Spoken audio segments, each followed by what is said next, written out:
What's up, guys? You are on the air and off the books with Bethann and Samantha, and today we have special guests Justin of ATD and Ben of the Digital Den. Digital Ben.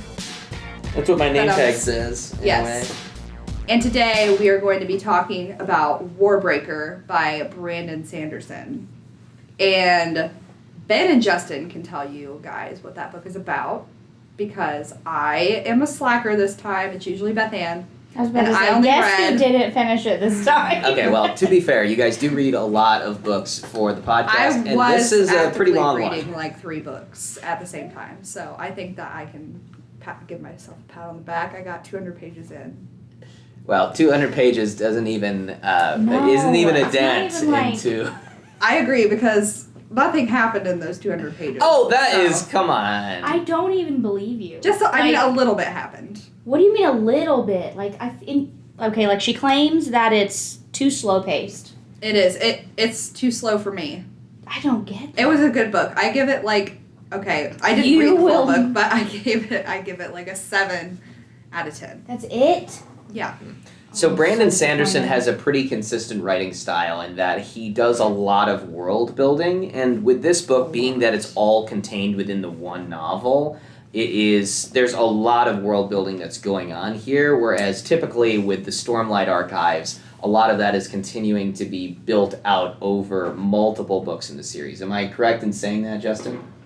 Yeah, this one is a lot more self-contained than... Yes. But I don't feel like it's too much. I don't feel like he overdid it. Because, there are plenty of books that you can... Okay, take H.G. Wells, for instance.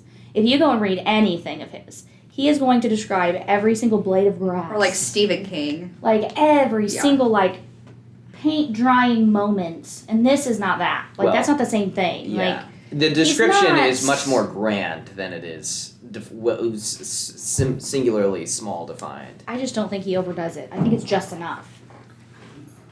So... Long pause. So we should probably start with just a general description of the book. And we're going to try not to spoiler things here at the beginning, but there's probably going to come a time where we're going to have to say spoilers coming up ahead. You just can't... I don't even know how you pitched it to me to begin with, because if I start talking about it, I can't not just be like, oh my god, this happened. Okay, well, let's recreate the moment. Justin, let's pitch the book for someone who's never heard of this. It sounds horrible. So, it is set on a planet called Nulthus, where there is a magic system based around breaths. Each person has 1 breath, but you can give yours away, and you can, get a lot more. The more breaths you have, the more magic powers you have. And you can put those breaths into objects and sort of briefly awaken them so that they can follow your command. So cool. Also, the cover is not my favorite book cover. The cover is awful. What's wrong with Brandon, it's very old. Listen, Brandon Sanderson, you need to change this cover. You could do so much more. I like it because one thing that wasn't mentioned in that intro here that Justin did, which was great, but there is something to do with colors when it comes to your breaths. The more breaths you have, the more colors that you see, well beyond what the standard human eye can experience. Yes. And I think that is something that is portrayed in the book cover here. As they are breathing out, there's multiple colors going through. But I only understand the cover after I've read the book. Okay. But I have commitment issues with covers that have people on them. So I feel like if there wasn't a person on and also, the cover... that person is Vivenna, and I hate that. Oh, is that is Vivenna. And Vivenna is apparently the worst character in the book. I can't stand her. Well, yeah, she's one of the major characters. So this is a book that... it's not one singular character that you're following. It jumps back and forth between 4 different perspectives. We've got Vasher, Lightsong, Ciri, and Vivenna. Is that the 4? Yep. Yeah. So it's not too bad. So the premise of the book is that a long time ago there was a war, and a certain group took power, and the group that had been in power was sort of exiled up near the mountains. And then in order to keep the peace, that exiled group is going to send its princess to marry the god king of, it's called Hallandren, and but there are rumors of a war coming where the two groups are going to end up fighting each other. So hopefully to stave that off, they're gonna, sacrifice one of their princesses to marry this god king. And that's it. That's all you get. The princess who thought she was going to go, the older sister, ends up not going. So when the younger sister goes, the older sister says, I'm going to go save her in this land where I don't know anything and don't know anyone, and somehow I'm going to take down everybody. And it turns out she probably can't. Yeah. Plot twist. But it's the nice thing about this book, and I'm going to be vague when I say this, but this is a little bit of a spoiler. But I like the really mind-blowing thing about this book is that on their surface, every character is different than what you picture in the beginning. Yes. Every character, Siri seems so manic pixie dream girl almost. What a specific description. And it is so true. She's she's so carefree and fun. Fly off thingy, she just does whatever on a whim, impulsive, Siri reminds me of every basic YA female main character. Really? Really? I think Vivenna is more like that, but No, she's like the sister villain. Yeah. If you would have continued on, you would have seen that Siri was not quite like that. yeah, and that's There's what I'm some saying. Is major it starts out character like that, growth. but every character grows so much. Except Yes. Vivenna. She kind of... At the end, you could say she probably grows a little bit, but... She just she kind spends of a while, yeah. comes to an understanding and then levels out. And that's it. She doesn't do any more for herself. And then she just gets more selfish in a way. She's understanding, and then she gets it a little bit, and then she's just whatever. I don't know. So I don't know. let's talk about the four perspectives of, and let's talk, let's kind of rank them. Who do we like in the story whenever... Light Song. So you like Light Song is the literal best. Yeah. Light Song is... so in this land, if you die doing something heroic or something important, you can come back as what they call a returned, and you are sort of a perfect human being. You don't really remember anything about your old life, but there is this sort of court of gods of the returned, and Light Song is one of them. And Yes. he just does not take it seriously. Yes. He's super so silly. funny. Yeah. And he just doesn't... it's not that I don't think it's that he doesn't care. Well, maybe he doesn't. He doesn't care about the godhood portion of it. Right. But the sort of quote-unquote responsibilities of the gods. So they have one breath that they can give away and basically heal anything. So every day people come and say, hey, my child is sick, or I lost my job because my leg, and he has to tell them no. Because if he gives that away, He dies. He dies. Yeah. And I couldn't imagine sitting there with all of these droves of people and just be no, sorry, you're not worth it. Yeah. But he is, as far as we know, the only one who sort of takes that Super kind serious. of seriously. Because they are given art, and he goes through each piece of art, and he takes time for each song or writing or poetry or things like that. But he's just hilarious. I don't know how to he's so sarcastic Yeah. and funny, and he's definitely, well, I don't know, Nightblood is also kind of comedic relief, but Light Song is very much the comedic relief throughout the entire story, and and then Scoot also is, he puts up a so I don't remember his actual name. I just remember it's him as Scoot. Larimar? Larimar, that's right. Yeah, that's right. So, and the twist for that, oh my gosh, I just wanted to sob my eyeballs out. It was so good. Yeah. And I'm so sad that you didn't get there, because I just wanted to see the look on your face when you found out about all these people and the things that they really do, and you just dumped it. I feel like this book is an analogy or an example of what this book is like. It's like setting up an intensely complex set of dominoes. You see those videos online of just a ridiculously long set of dominoes that it takes a while to be able to get everything all set up, but they go out in all kinds of crazy different directions and stuff. But then once you start knocking down all of those dominoes, that's when all of the really excitement happens here. Mm-hmm. And it never stops after that. There's did you never call a period it? of time when Like when I got to the point where it started all just coming down on top of you, and then like everything's happening all at once. Oh, they call it Sanderland. Oh, Sanderland. That's Yep. right. Yeah. Now, Most of his books have something like that. okay. Oh my God. So I was going to ask if that is something consistent in his Yeah. writing. Yeah. Yeah, like the last maybe third of the book is when not everything, but a lot of things come together and a lot of action happens that ties up a lot of things. And it's just like one thing after another, after another, after another. It's just like things are constantly happening, and you're just like, it was fantastic. It was so good, and I'm so sad that you didn't like it. At least you like Light Song. I was worried you'd like Vivenna, and then I'd have to like Yeah. kick you off the podcast. And does anybody in here like Vivenna? I don't hate Vivenna like you do. She just. I mean, she's a 16-year-old kid who's in way over her head.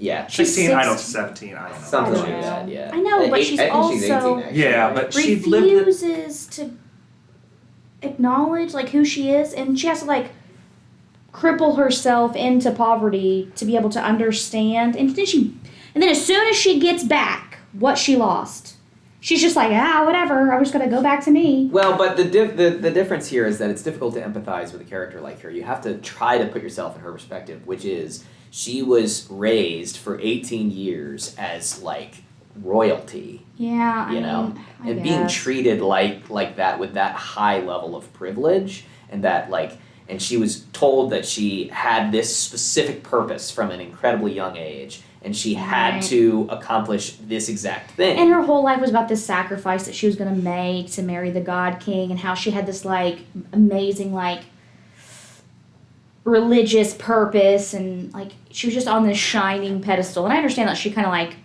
fell face first into Yeah. life.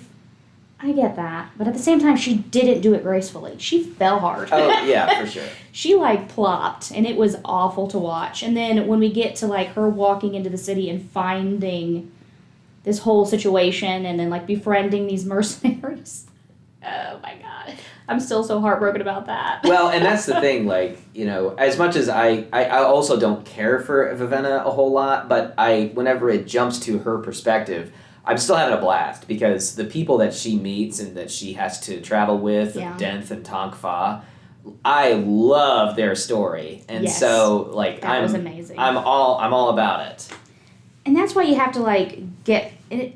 It's not like getting through. It's like that's why you have to like take in all of the details throughout, because everything, like you said, is so important. Mhm. Like from the beginning to the very end of it, every detail is important because it all like comes out. There were things in there that like he would like pan to see like the statues in the garden, or like the colors of the flowers or something like that, and all of it comes around and makes like huge crucial sense in the end. So if you like miss all these details, then you're Well, missing yeah. like Should we Huge switch to points. spoiler mode now? Because it's hard to talk about without. Yeah, without really spoiling is. things. Do you Okay. know everything?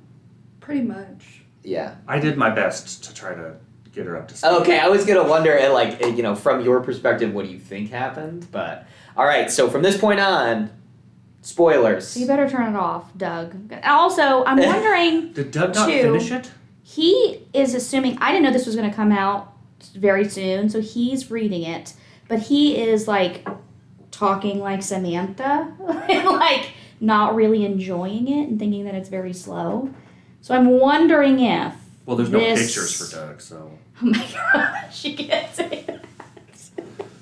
Yeah, No, leave that the thing. graphic novels. Please leave that in. Yeah. Yeah. No, it's well, Warbreaker to me is one of the best books I have ever read. It is so, I would agree. Yes. And I will. It took me a while to get through it. But like Justin was talking to me about it the whole time, and he was like, "You gotta stick with it. You gotta stick with it. You gotta stick with it." So good. You And listened to I'm it though, right? So I did listen to it, yes, and I'm glad that I did, because I was able to figure out the exact pronunciations of these characters. But anytime that we're like messaging about it or whatever, I don't have any idea how to spell the characters' names because I've never actually seen them What do you written. call Sesebron? Susie Braun. Susie. Yeah. I always said Suzabron. Yeah, it's That's what Sesebron, but that's just because that's how the audiobook narrator pronounced it, but I would imagine that they're in talks. It would with have Brandon to be, Sanderson. yeah, like like he would have to be in approval of that. Brandon Sanderson's like, that's Yeah, not what I was it's pronounced, not how but you it's too say late. But it is, so do you guys, what is your favorite character then? My favorite character is Denth. Okay. So good. I mean, it's hard not to say Nightblood. He's But so it's good. Nightblood or Light Song for me. Okay, Nightblood, I was concerned about, because you get like little blips of him throughout the first part of the book, but you hear him more throughout the end of the book, and I like, the more he talks, the more that I like him. And that's the same with Vasher as well. Yeah. Like, I hated him at first. Mhm. I was like, I don't know, Because these guys. he's put forth as the bad guy. He is. And that's what was also so shocking, is that this isn't even the guy that you think that he is, because Denth and Tongfa are talking him up like he's this horrible, like, murderer, and that he's killed dangerous, Arsteel. and he killed How did he kill Arsteel. Arsteel? How did he do it? Like, he couldn't have, because Yeah. Arsteel is the best duelist, etc. And then when that came out, how he, like, defeated him, did he tell you about that?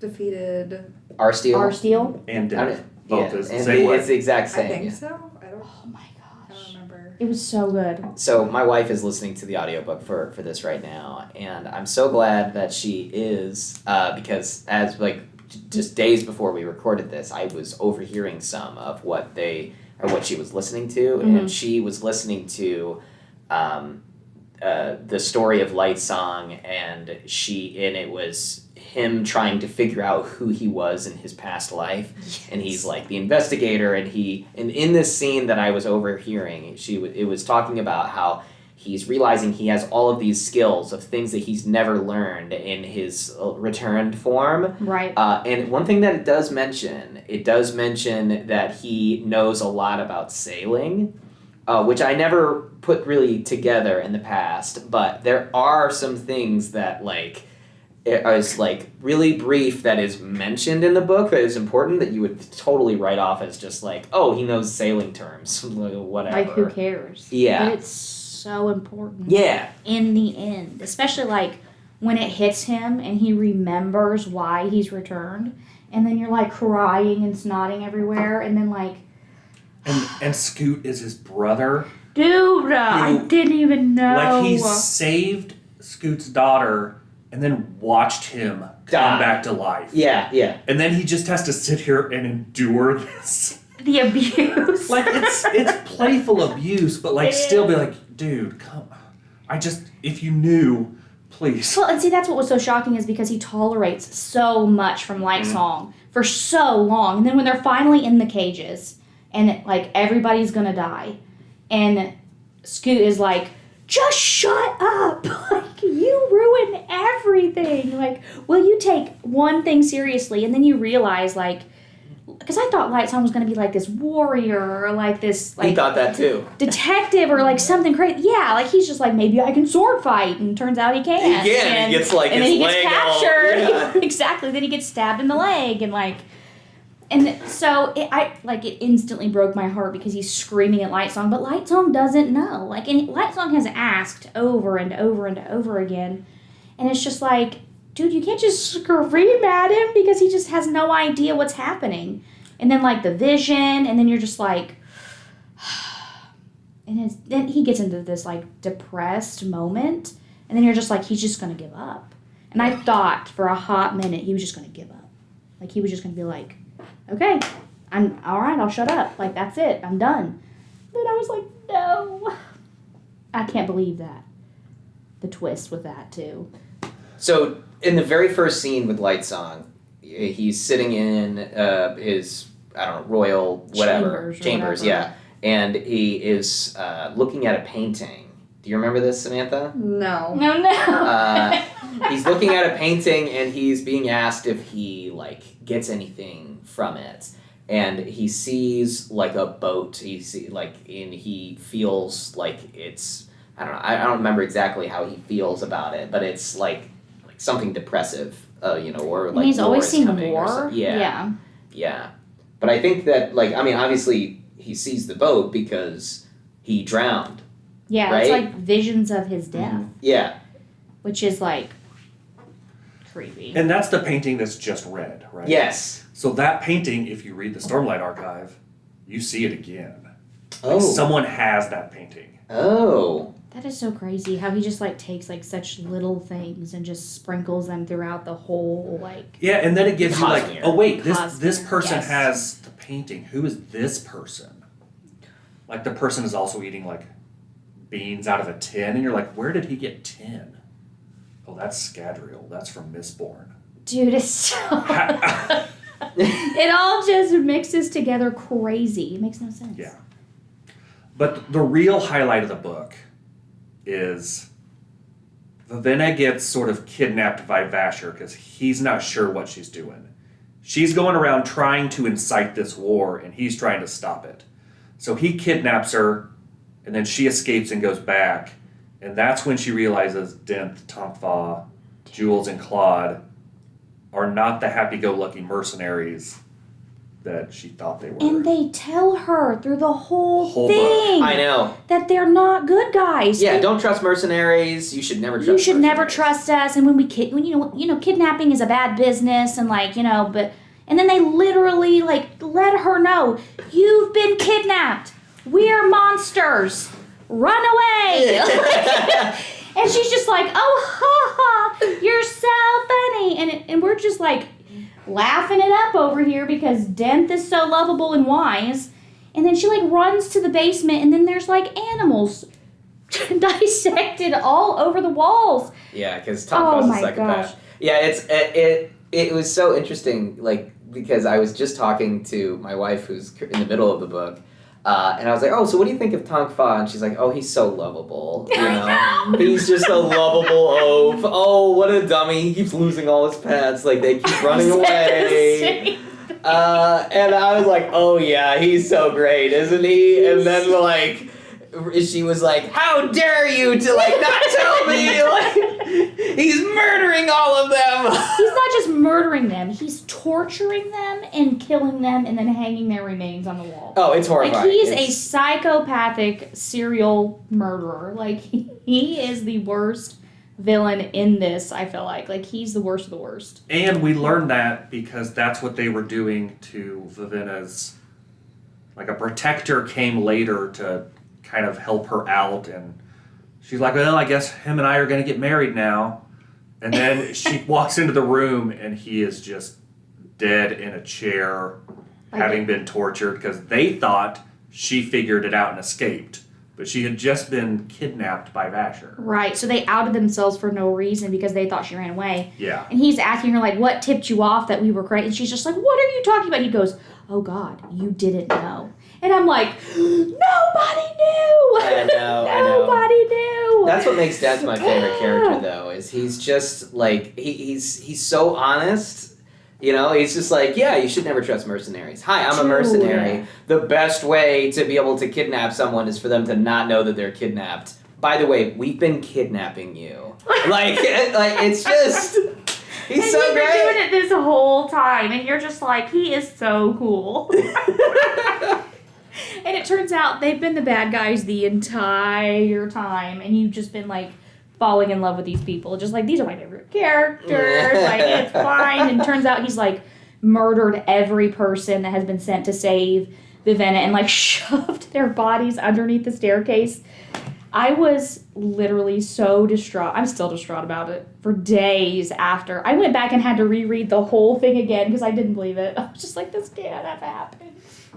It was so great. And then, so what got me, though, was that she immediately ran to the streets. I don't know. She didn't have anyone else. I know, but I guess, I guess that's a jump. Because I'm like, why wouldn't you seek out Vasher if you're going to die anyway? You know what I mean? But he had just kidnapped her. I know, but He didn't wouldn't really know you her, She didn't really know him that He was well. honest about it, at least. Yeah. Hey, I kidnapped you. I want you to know that. Yeah. But they were Yeah. honest too.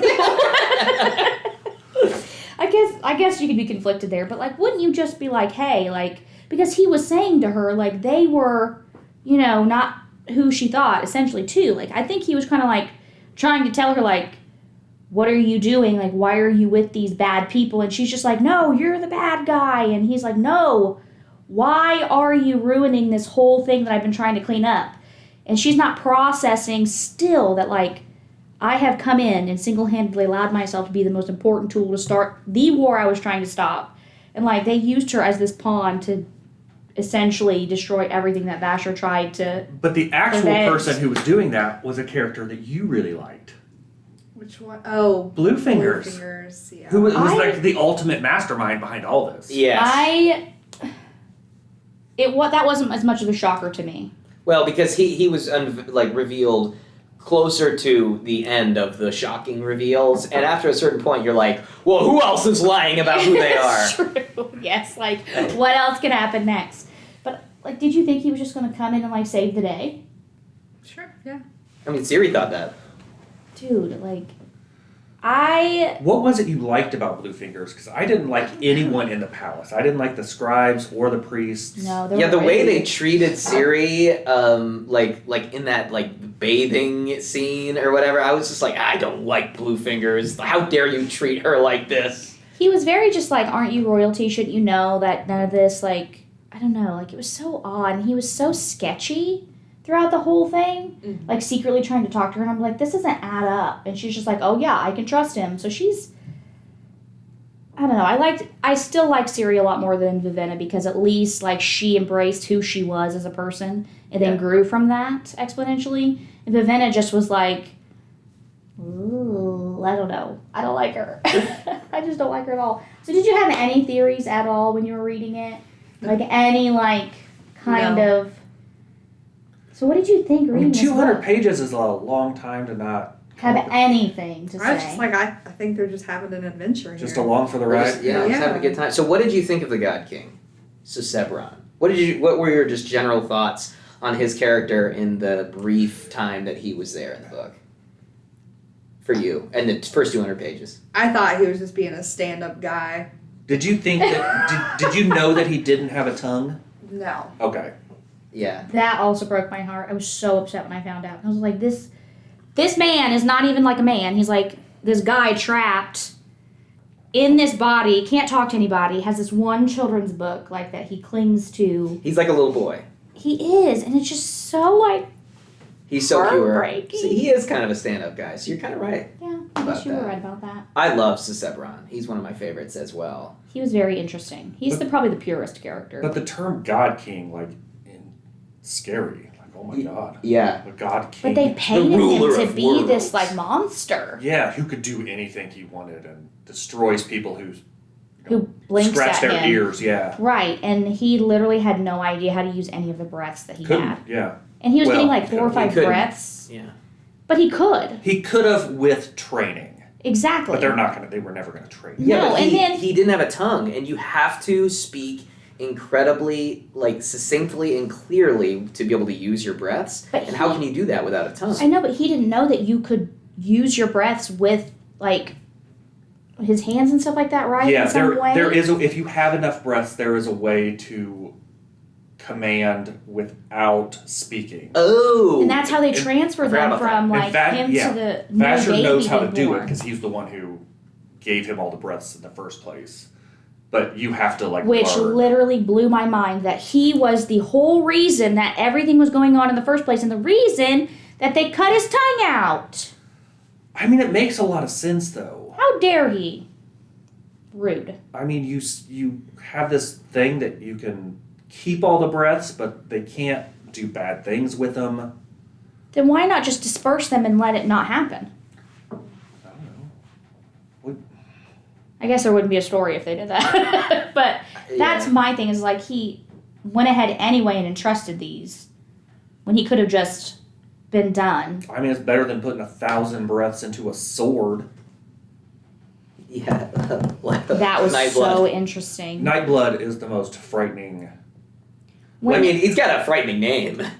Yes, but also like What he's does it such mean? a toddler. Yeah, I don't know. Like He is, yeah. He has no idea what's going on. No. He has this one just thing like he's whatever. supposed to do. And then when he's used, like you completely like Mhm. pull like whatever, he blacks out essentially in this rage. Yeah. And then he's like dissolving walls and crap because he's so powerful, and you're just like, whoa. Like And then he starts talking, and you're just like, I did good, right? Tell me I did. Yeah, I did a great job. Or like when he meets Bethann for the first time, he's like, "Hello, would you like to kill anyone today?" And it's just like, what? In a way, And then she just pukes. Like, in a way, you could make the argument that Nightblood is more pure than Cicebron in his innocence. I mean, because they're both very childlike in a very similar way, but he's like pure evil in its most childlike. Like if you could take if a baby were born and they were the ultimate evil somehow, that's what somehow Nightblood kind of is. I don't know. It's weird. I would say that's actually not true. I would say Nightblood is all good. But he is he? But he wants to he kill kills people. bad people. His command is to destroy evil. But then that gets into like a morality thing. Like, what is bad? Who defines that? The person using it. The person using it will kill everybody and then themselves if they're a bad person. That's going to wipe out majority of the population then. Because I guess okay. I mean, if your will isn't strong enough, you know what I mean? Well, if you're not good enough. Like, Vivenna's a bad person. She's not bad enough to use Nightblood. Vasher could use Nightblood, but Nightblood just sucks all of the life out of you. It takes every breath you have. So he's going to kill you anyway. Yeah, but only because he's doing such a good job destroying evil. Yeah, it's a complicated character. But the Cosmere books are filled with like really powerful weapons. In Stormlight Archive, there are shard blades. Nightblood is more powerful than all of those. I was about to say, I think you said that he was the most powerful weapon in the whole... Yeah. And that's why he had to kill...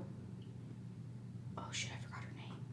What's her name? Shashara. Yes. The woman who created Nightblood. Because she's the reason why, like, they have Lifeless in the first place and all of these, like, crazy things is because she was just giving away this, like, powerful knowledge to people who weren't going to do things the right way with it. Well, like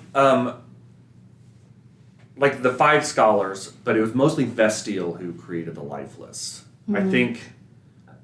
But he's still alive. Vestiel is still alive, but they worked together on it, and then they said, "Oh my God, these Lifeless are terrible. We have to come up with something to destroy the Lifeless." Let's describe what the Lifeless are for anyone that did not listen to the spoiler warning and are this far into the podcast. Oh, it's like, okay, so you die, and then somebody can put a breath in you and bring you back. And then A lifeless zombie. Instead of blood, Right. you have this thing called ichor alcohol. Like a puppet, kind of. Yeah. You know, like a dead person in the morgue, essentially. Like you're... Yeah.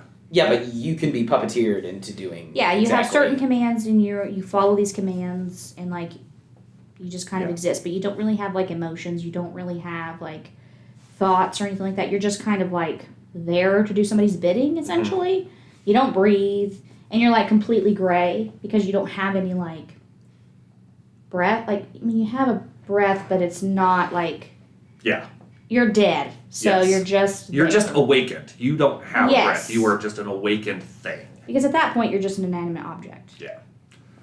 But yeah, so then Shashara and Vasher are like, okay, we made this weapon. This weapon can destroy these Lifeless, no problem. Let's make more. And Vasher's like, holy crap, no. Yeah. This thing is terrifying. So he kills Shashara to stop her from making more awakened weapons. Which is so sad because that was his wife.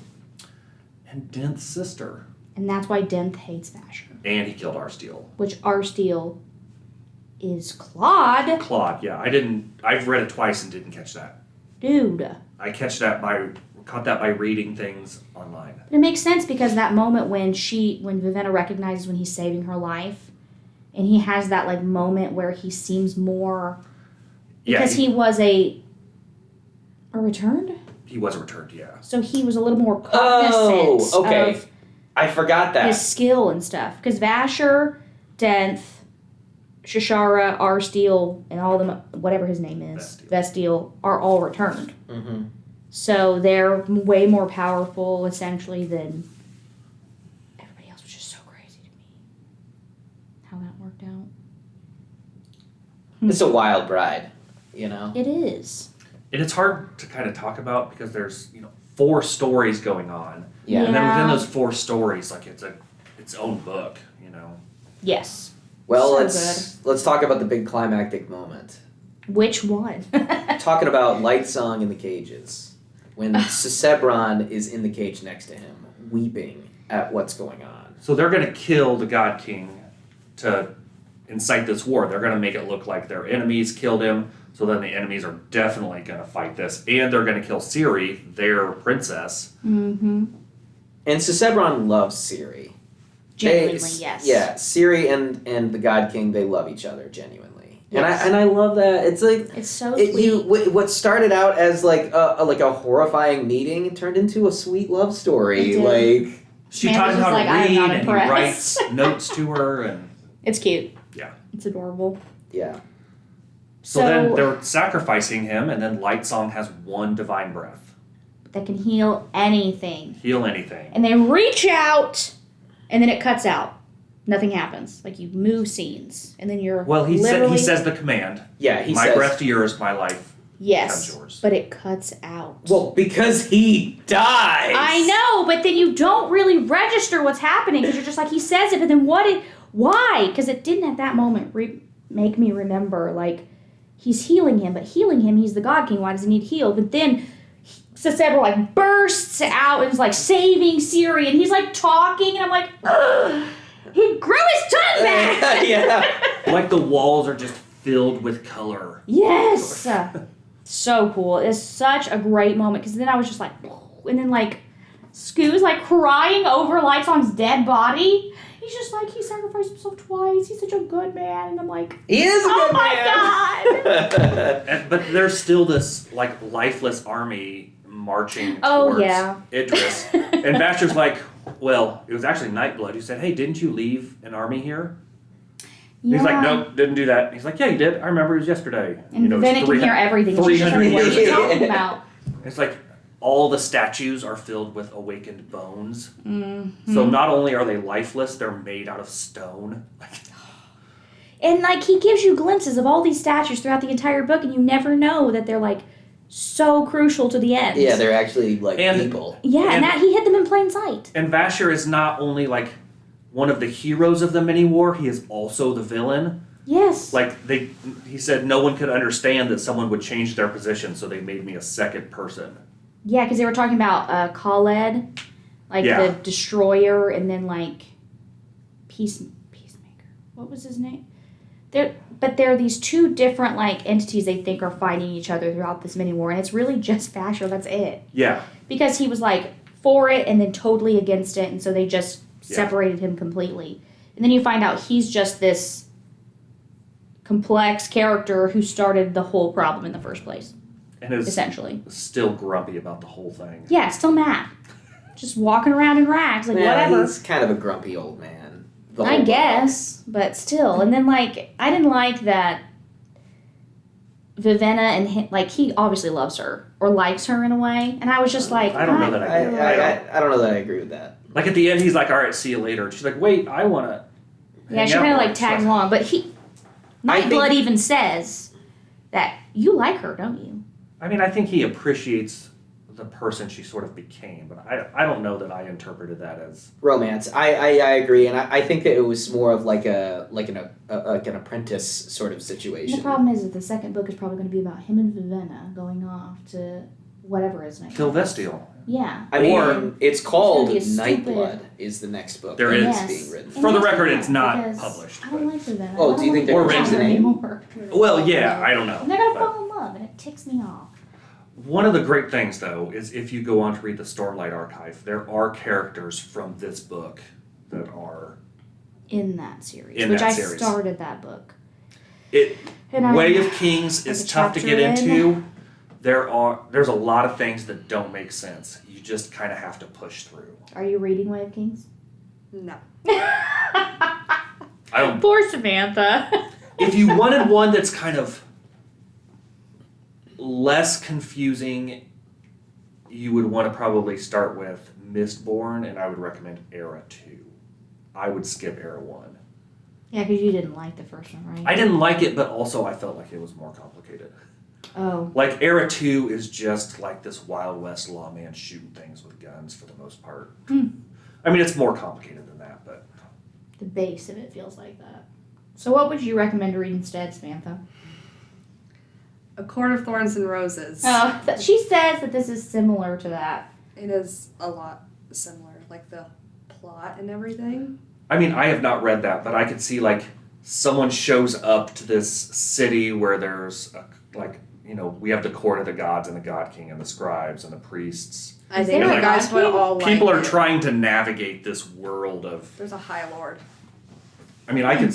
Sold. I mean, it's. You got me. I mean, it's certainly not like Brandon Sanderson did not invent a person going to another Yeah, it's place like and being confused and What do trying they call it? Is it a trope? Is that what they call it? Mhm. Yeah.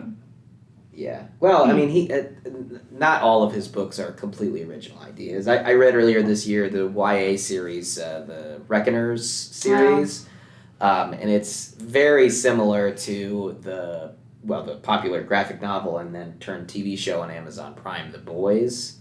And I think that This is Oh, a YA really? book? Yeah. Ooh. Oh, really? but it's a lot less Okay. brutal than sounds like, the oh, God. show. Yeah. That's interesting. So, but it's, that series is basically just like, what if all superheroes were really horrible people? Yeah. Corporate shills? Yeah. Because that is exactly what would happen. Let's be honest. Oh, Yeah. people would try to make money off it as soon as possible. Oh, yeah. No, there wouldn't be any wholesomeness in it at all. Not at all.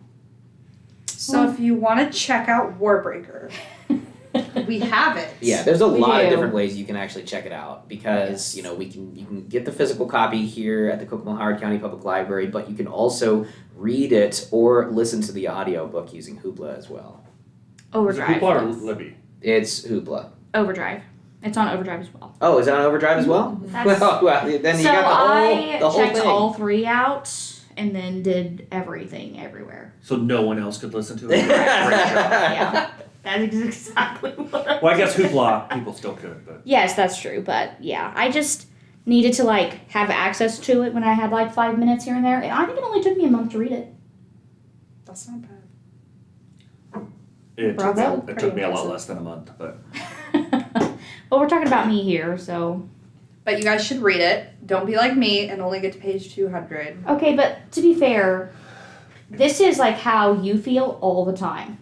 Yeah, that's Also, if they haven't read it, I kind of hope they're not listening to this part of the podcast. That's true. Like, Because you it's- should have stopped a long time ago. yeah. Yeah, we spoiled literally everything for And you. if you didn't, then I wouldn't even bother reading it. Yeah. Like, it, So if you skip to the very end of the podcast, which you probably didn't, but I'm going to say it anyway, check out Warbreaker. Tell us what you think. If you agree with Samantha or us, Yes. I really want to Shout know out both to- things. Justin and Ben for joining us on this podcast. And we will see you guys next week. What are we reading next week? We're going to be reading something next week. Yeah, Really? I'm actually not Yeah. sure. I don't know. Oh, What it's are a we reading? mystery. It's a mystery. Oh, it's I have to Alloy of read. Law. It's Riley Sager.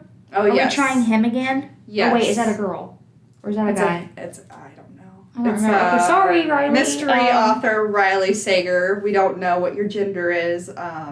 So sorry. But we'll be reading them and then giving them another chance because they wrote, Lock Every Door, which I hated. which we didn't like, and that book was cursed anyway because we had to re-record it 6 times. Was it? I think it was 6 times.